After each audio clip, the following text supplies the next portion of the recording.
Hello and welcome to Stuff and Things with Chris. I'm your host Chris. Today we're going to have one of these.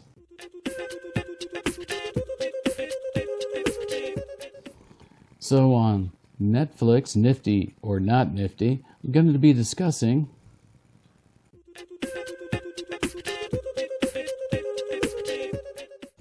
The Invitation.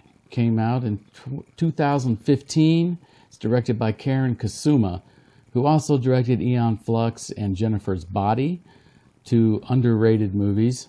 Not gems by any stretch of the imagination, but not as terrible as everyone says.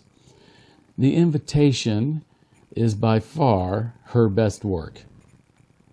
Now, this is a very unsettling movie. The whole vibe of it is very unsettling. The basic plot revolves around Will, who brings his girlfriend Kira to a house party held by his ex-wife, Eden, and her new husband, David.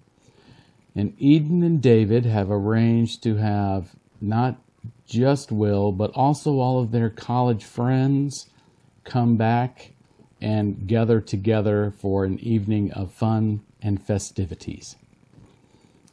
From the moment Will gets there, steps into the house, and after about 5 minutes, he starts really feeling unsettled. It turns out that he and Eden had a child who died at this very house. Now, it obviously drove the two of them apart, and they've been trying to put the pieces of their life back together. Eden seems to have been able to do so. She's got her new husband. She has kept the house. She has stayed in it. Will, as the movie goes on, it becomes clear he has not come to terms with the loss of his son and gets more and more kind of disassociated from everything that's going on. There is a very creepy vibe in this dinner party. It's very well done. The atmosphere is almost oppressive with the dread that's coming. There's the music, there's the lighting, there's just the setting overall. It's a very confined space. You only see 1 or 2 rooms in the whole house. So the tension is building and ratcheting up, and Will has a couple of different episodes where he totally flips out and loses it.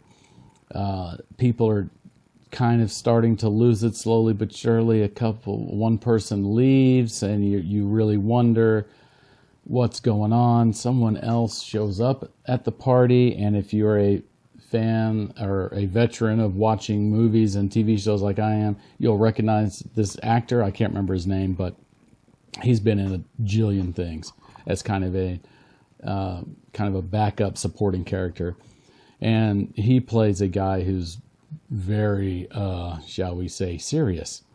So you get the feeling that there's some really shady stuff happening, and you're heading towards something. You just don't know what it is. Turns out Eden and David, and they have a couple of friends, I guess, who have not related to anyone else in the party who were at the party.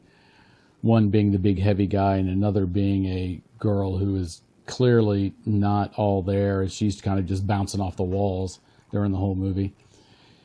That they have joined kind of a cult. Now, it's not a cult in the sense of Marilyn Manson type cult. It's not quite that obvious.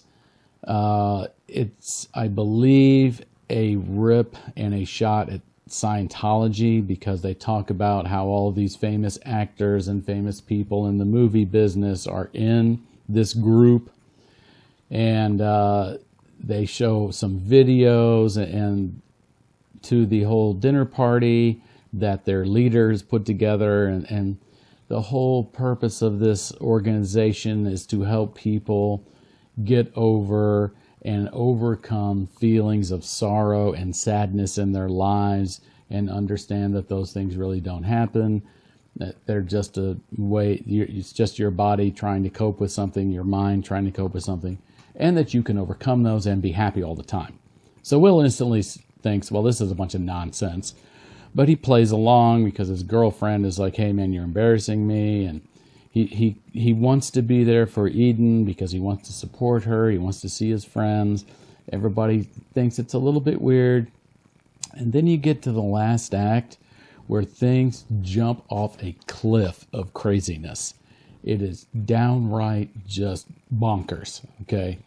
It becomes clear what they've invited all these people to their house to do, and it's not to play Parcheesi, and it's not to play dominoes, okay? It's to kill them. And things don't go as planned, shall we say. And so you get this whole just murderous rampage thing going on with people trying to get out of the house and other people trying to kill people and fighting and hand to hand and person to person. And I mean, it's off the chain. At the very end of the movie, there is a twist. I'm not going to tell you, but it blows the whole story just wide open. And you're just kind of like, oh, wow, that really sucks. And so it is definitely a very well-made, very suspenseful, taut thriller. Highly recommend you watch this if you haven't. It might be fantastic to show at your own dinner party sometime, just to give everybody that unsettled feeling of what you might do if they piss you off. Highly recommend this movie. Definitely a Nifty on Netflix. Came out a little while ago, but it's still on Netflix. If you can't find it there, try to find it somewhere else. Very, very good movie. So, if you have any questions or comments, leave them down below. Don't forget to click the like button, the subscribe button, and the bell so that you know when I post more exciting reviews. Till then, I will talk to you later.